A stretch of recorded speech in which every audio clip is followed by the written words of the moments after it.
സുഹൃത്തുക്കളെ നമസ്കാരം. പുതിയൊരു വീഡിയോയിലേക്ക് എല്ലാവർക്കും സ്വാഗതം. സംഭവം നടക്കുന്നത് 2025 നവംബർ 23 രാവിലെ പാലക്കാട് ജില്ലയിലെ മുണ്ടൂർ എന്ന് പറയുന്ന സ്ഥലത്തുള്ള പഞ്ഞമൂല എന്ന് പറയുന്ന പ്രദേശത്തെ ശങ്കരൻകണ്ടൻ എന്ന് പറയുന്ന ഒരു സ്ഥലമുണ്ട്.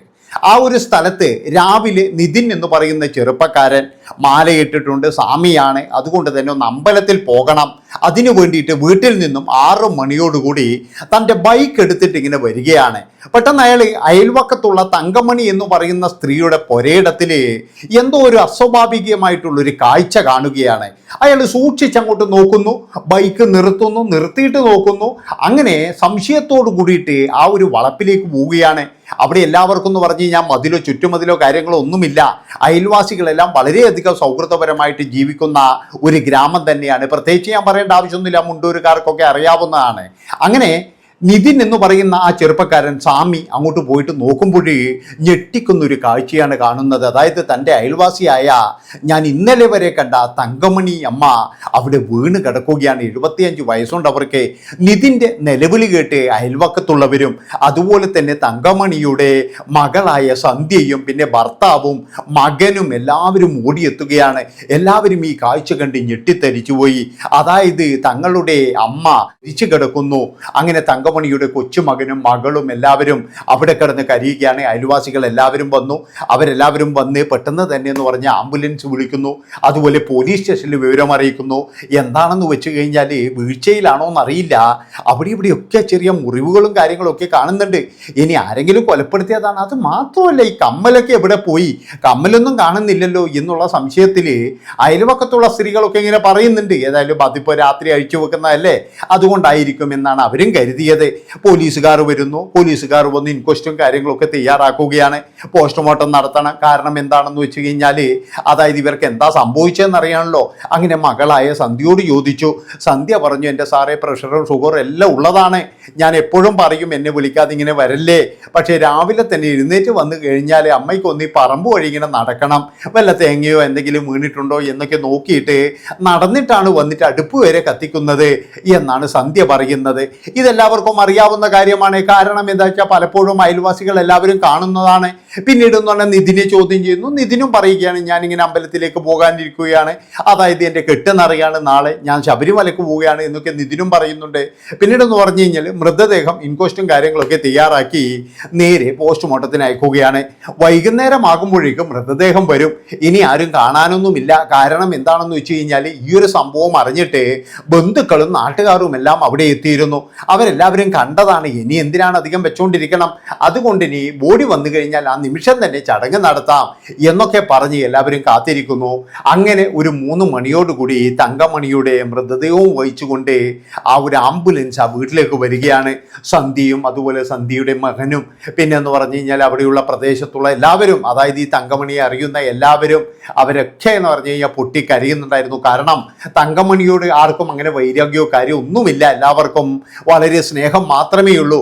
കാരണം ആ വീട്ടിൽ താമസിക്കുന്നത് തങ്കമണിയും തങ്കമണിയുടെ മകളായ സന്ധ്യയും, സന്ധ്യയുടെ മകനുണ്ട് ഇലക്ട്രിക് ജോലിയും കാര്യങ്ങളൊക്കെ ചെയ്യുന്ന ഒരു 10-22 വയസ്സുള്ള ഒരു ചെറുപ്പക്കാരനും, പിന്നെ എന്ന് പറഞ്ഞു കഴിഞ്ഞാൽ സന്ധ്യയുടെ ഭർത്താവ്, അയാളാണെങ്കിൽ ഒരു ഹോട്ടൽ പണിക്കാരനാണ്.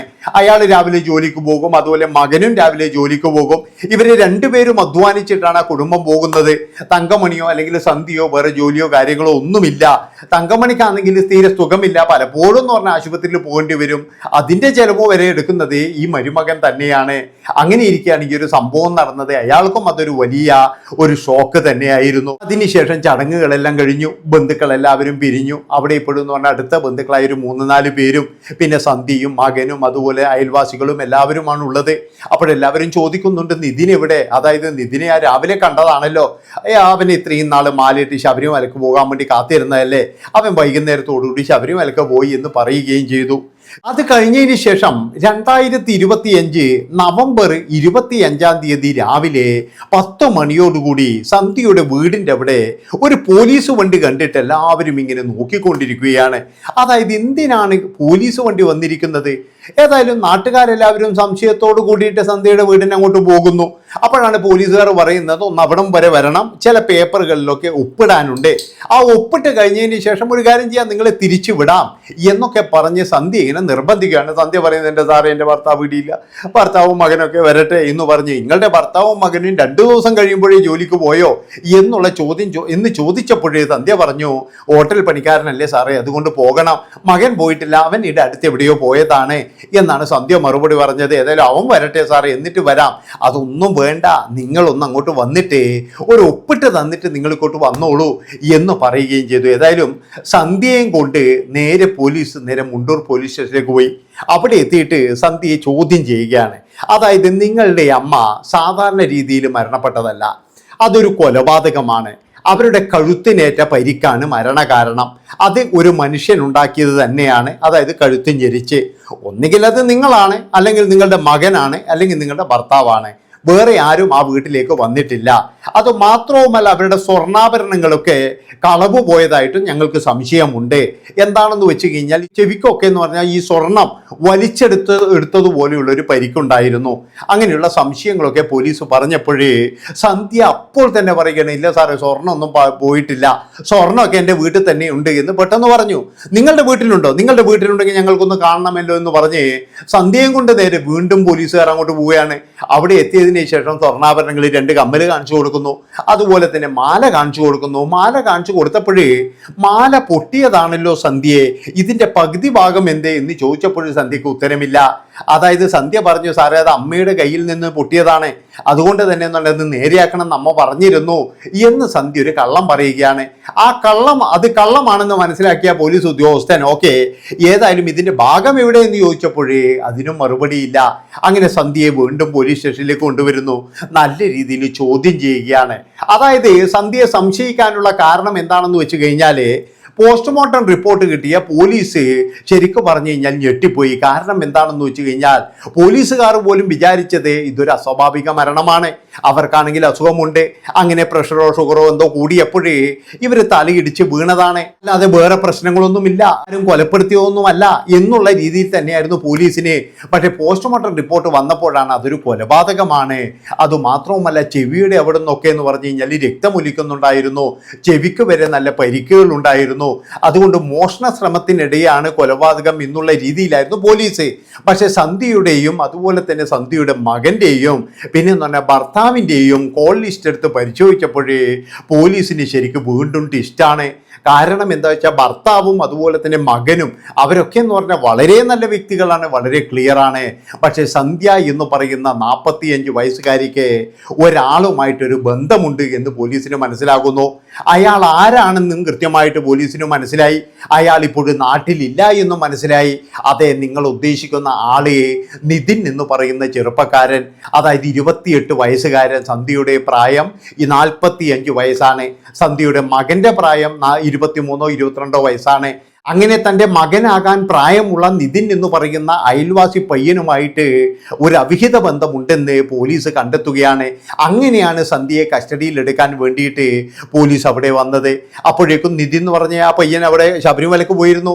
ഏതായാലും അങ്ങനെ സന്ധ്യയോട് കാര്യങ്ങളെല്ലാം പറഞ്ഞു, അതായത് ഞങ്ങൾക്കെല്ലാം മനസ്സിലായി, ഇനി തുറന്ന് സമ്മതിക്കുക എന്ന് പറഞ്ഞപ്പോൾ സന്ധ്യയ്ക്ക് വേറെ വഴിയില്ലായിരുന്നു. അങ്ങനെ സന്ധ്യ എല്ലാ കാര്യങ്ങളും പറയുകയാണ്. അതായത് ഈ നിതിൻ എന്ന് പറയുന്നവനുമായിട്ട് സന്ധ്യയ്ക്ക് വർഷങ്ങളുടെ ബന്ധമുണ്ട്.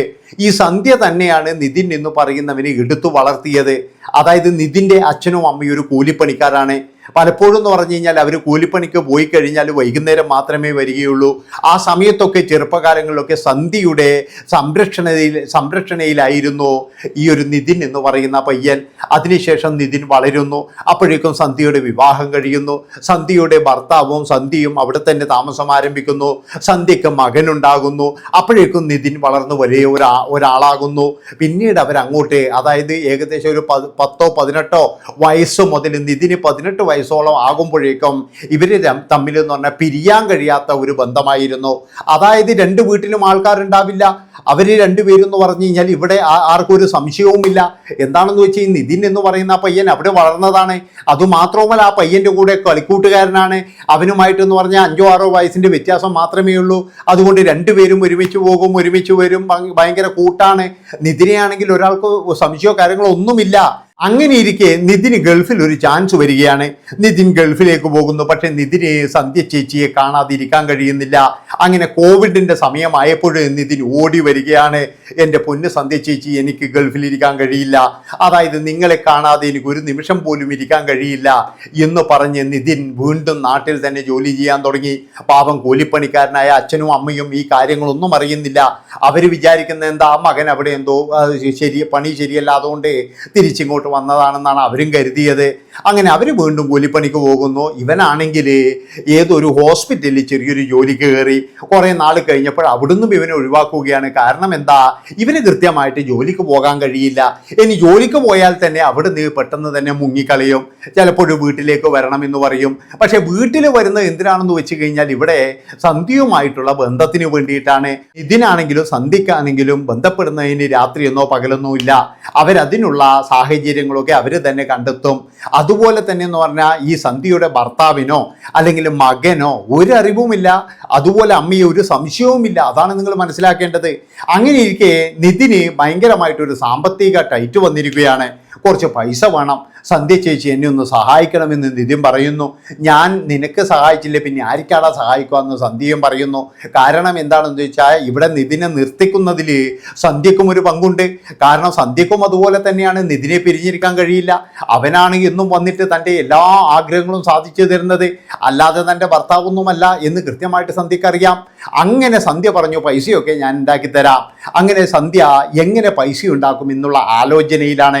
അപ്പോഴാണ് അമ്മയുടെ കഴുത്തിലുള്ളൊരു മാല കാണുന്നത്. ഏതായാലും അമ്മ ഉറങ്ങുമ്പോഴേ അത് മെല്ലെ പൊട്ടിച്ചെടുക്കണം എന്ന് കരുതി 2025 നവംബർ 22 വൈകുന്നേരം 4 മണി ആ മാല പൊട്ടിക്കാൻ വേണ്ടി നോക്കിയപ്പോഴേ തങ്കമണി ഉണരുകയാണ്. ഉണർന്നപ്പോഴും ശരിക്കും പറഞ്ഞു കഴിഞ്ഞാൽ ഭയന്നുപോയി. അതായത് അമ്മ പിടിച്ചിരിക്കുന്നു, കള്ളങ്ങളെല്ലാം പിടിച്ചിരിക്കുന്നു, നീ എന്താണ് കാണിച്ചത്, എൻ്റെ മാല പൊട്ടിക്കാൻ നോക്കുന്നു, കള്ളത്തി എന്നൊക്കെ പറഞ്ഞ് അമ്മ അലറാൻ നോക്കിയപ്പോഴേ ആ തല പിടിച്ച് നേരെ ഉരലിനിടിക്കുകയാണ് ചെയ്തത്. ഒരു ഇടിയിൽ തന്നെ എന്ന് പറഞ്ഞാൽ അവർക്ക് ബോധം പോകുന്നു. പിന്നീടെന്ന് പറഞ്ഞു കഴിഞ്ഞാൽ അവരുടെ കഴുത്ത് ഞെരിച്ച് കൊലപ്പെടുത്തുന്നു. കൊലപ്പെടുത്തിയതിന് ശേഷം നേരെ നിതിനെ വിളിക്കുകയാണ്. നിതിനെ, ഇങ്ങനെ ഒരു സംഭവം നടന്നിട്ടുണ്ട്, എന്ത് ചെയ്യും? അങ്ങനെ രണ്ടുപേരും കൂടി വന്ന് തങ്കമണിയുടെ മൃതദേഹം അവിടെ ഉള്ളിൽ ഒളിപ്പിക്കുകയാണ്. ഭർത്താവും മകനൊക്കെ എപ്പോഴും വരും. എവിടെ അമ്മ എന്ന് ചോദിക്കും, അമ്മൂമ്മ എവിടെയെന്ന് മകൻ ചോദിക്കും. പക്ഷെ ഒരു ധൈര്യമുള്ളത് എന്താണെന്ന് വെച്ച് കഴിഞ്ഞാൽ അവരൊന്നും ആ മുറിയിൽ കയറിയിട്ട് ഏതായാലും തങ്കമണിയെ അന്വേഷിക്കത്തൊന്നുമില്ല. കാരണം അങ്ങനെയുള്ള ഒരു പരിപാടിയൊന്നുമില്ല. അങ്ങനെയുണ്ടെങ്കിൽ മാത്രമേ നമുക്ക് ഭയപ്പെടാനുള്ളൂ. അങ്ങനെ ഇരിക്കെ ഭർത്താവ് വന്നു, ഭർത്താവിന് ഭക്ഷണം കൊടുത്തു, ചായ കൊടുത്തു. അതുപോലെ മകൻ വരുന്നു, മകന് ഭക്ഷണം കൊടുത്തു. എല്ലാവരും എന്ന് പറഞ്ഞു കഴിഞ്ഞാൽ 10 മണിയോടുകൂടി ഉറങ്ങാൻ കിടന്നു. പക്ഷേ അവിടെ സന്ധ്യ പറഞ്ഞു, ഞാൻ ഇന്ന് അമ്മയുടെ കൂടെയാണ് കിടക്കുന്നത്. അതിനിടയിൽ എന്ന് പറഞ്ഞാൽ 4 മണിക്ക് കൊലപാതകം ചെയ്തു. നിതിൻ വന്ന് ഈ മൃതദേഹം അവിടെ ഒളിപ്പിച്ചു. പിന്നീട് എന്ന് പറഞ്ഞാൽ സന്ധ്യ ഇതിനിടയിൽ ജിമ്മിലും പോയിട്ട് വന്നിരിക്കുന്നു. അതാണ് മനസ്സിലാക്കേണ്ടത്. അതായത് അമ്മയുടെ ബോഡി ഒളിപ്പിച്ചതിന് ശേഷമാണ് ജിമ്മിൽ പോയത്. അങ്ങനെ 10 മണിയോട് കൂടിയിട്ട് എല്ലാവരും ഉറങ്ങുമ്പോഴേ സന്ധ്യ പറഞ്ഞു, ഞാൻ അമ്മയുടെ അടുത്താണെന്ന് പറഞ്ഞ് അമ്മയുടെ അടുത്ത് കിടക്കുന്നു. 1 മണിയോട് കൂടിയിട്ട് നിതിനെ വീണ്ടും വിളിക്കുകയാണ്. നിതിൻ അങ്ങനെ വരുന്നു. പിന്നീട് 2 പേരും കൂടി അവിടെ നിന്നും ചുമന്ന് രഹസ്യമായിട്ട് ഒരാൾ പോലും അറിയാതെ ആ മൃതദേഹം നേരെ പറമ്പിൽ കൊണ്ടിടുകയാണ്. പറമ്പിൽ കൊണ്ടിട്ടതിന് ശേഷം അവർ എല്ലാ കാര്യങ്ങളും പ്ലാൻ ചെയ്തതുപോലെ ഞാൻ രാവിലെ എഴുന്നേൽക്കും, അമ്പലത്തിൽ പോകാൻ എന്നുള്ള വ്യാജേനെ എന്നൊക്കെ പറഞ്ഞ് റെഡിയാക്കുന്നു. 6 മണിയോടുകൂടി നിതിൻ ഉണരുകയാണ്. ഉണർന്നു കഴിഞ്ഞതിന് ശേഷം നിതിൻ മനഃപൂർവ്വമാണ് ആ ഒരു വീട്ടിലേക്ക് നോക്കിയത്. നോക്കുമ്പോൾ കാണുന്ന കാഴ്ച ഇതാണ്. അങ്ങനെ എല്ലാവരെയും വിളിക്കുകയാണ്. അങ്ങനെ നിതിൻ ശബരിമലക്ക് പോയതാണെന്ന് പോലീസിന് മനസ്സിലായി. പോലീസ് അങ്ങനെ കാത്തിരിക്കുകയാണ് നിതിനെ. ഏതായാലും അവനെ അറിയിക്കരുത്. അങ്ങനെ രഹസ്യമായിട്ട് അവിടെ വീടിൻ്റെ അടുത്ത് കാത്തിരിക്കുന്നു. നിതിനാണെങ്കിൽ അടിച്ചു പൊളിച്ച്, അതായത് ഒരു കൊലപാതകം നടത്തിയിട്ടാണ് പോയത് എന്നുള്ള ഒരു ഇതൊന്നും ഇല്ലാതെ അടിച്ചു പൊളിച്ചിങ്ങനെ പാട്ടൊക്കെ വെച്ചിങ്ങനെ വരികയാണ്. വന്നതിന് ശേഷം തന്നെ വീട്ടിലേക്ക് കയറാൻ വേണ്ടി നോക്കുമ്പോഴേ അപരിചിതരായ ഒരു 3-4 പേരാണ് ഈ നിതിനെ സ്വീകരിക്കാനുണ്ടായിരുന്നത്. ഇത് കണ്ട നിതിൻ ശരിക്കും പറഞ്ഞാൽ ഭയന്നുപോയി. നിതിന് മനസ്സിലായി താൻ പെട്ടിരിക്കുന്നു. അങ്ങനെ നേരെ എന്ന് പറഞ്ഞാൽ നിതിനെയും കൊണ്ട് പോലീസ് സ്റ്റേഷനിലേക്ക് കൊണ്ടുപോകുന്നു. അവിടെ വെച്ച് നിതിനെയും ചോദ്യം ചെയ്യുന്നു. നിതിൻ എല്ലാ സംഭവങ്ങളും, അതായത് എനിക്കറിയാവുന്ന കാര്യങ്ങളും താൻ ചെയ്ത കാര്യങ്ങളും എല്ലാം പറയുന്നു. ഇതിനിടയിൽ പറഞ്ഞ മറ്റൊരു കാര്യവുമുണ്ട്. അതായത് ഈ മാലയുടെ ഒരു കഷ്ണം സന്ധ്യ നിതിന് കൊടുത്തിരുന്നു. തലേന്ന് തന്നെ നിതിനത് പണയം വെച്ച് കുറച്ച് പൈസയും വാങ്ങിച്ചിട്ടുണ്ട് എന്ന് പോലീസിന് മനസ്സിലായി. അതെല്ലാ കാര്യങ്ങളും സമ്മതിക്കുന്നു. അതിനുശേഷം ഇപ്പോഴും 2 പേരെയും റിമാൻഡ് ചെയ്തിരിക്കുകയാണ്. നിങ്ങളൊന്ന് ആലോചിച്ച് നോക്കണം. അതായത് കുട്ടി കാമുകന് വേണ്ടിയിട്ട് 45 വയസ്സുള്ള സ്ത്രീ തൻ്റെ 75 വയസ്സുള്ള മാതാവിനെ കൊലപ്പെടുത്തുന്നതിലേക്ക് വരെ പോയിരിക്കുന്നു. നമ്മുടെ ലോകം എങ്ങോട്ടാണ് പോകുന്നത്? എങ്ങനെയാണ് ഒരു വീട്ടിൽ വിശ്വസിച്ച് കിടന്നുറങ്ങുക? അതായത് നമ്മുടെ സ്വന്തം വീട് പോലും നമുക്ക് സുരക്ഷ നൽകുന്നില്ല. ഏത് നിമിഷവും നമ്മുടെ മക്കളെ കൊലയാളികളാകാം എന്ന് തന്നെയാണ് ഇതിൽ നിന്നും സൂചിപ്പിക്കുന്നത്. ഇത്രയും പറഞ്ഞുകൊണ്ട് ഈ ഒരു വീഡിയോ ഇവിടെ വെച്ച് വൈൻഡപ്പ് ചെയ്യാണ്. ഇഷ്ടപ്പെട്ട് കഴിഞ്ഞാൽ എല്ലാവരും ചാനൽ സബ്സ്ക്രൈബ് ചെയ്യുക. നന്ദി, നമസ്കാരം. അതുപോലെ എനിക്ക് പറയാനുള്ളത്, അയ്യോ ഇതൊന്നും നടന്നിട്ടില്ല എന്ന് വിളിച്ചു പറയുന്ന ചില ആൾക്കാരോട് വായിക്കണോ വല്ലപ്പോഴും ഇങ്ങനെയുള്ള കാര്യങ്ങൾ. അതാണ് വേണ്ടത്. ന്യൂസ് പേപ്പറിലും വല്ലപ്പോഴും വായിക്കണം. Bye bye.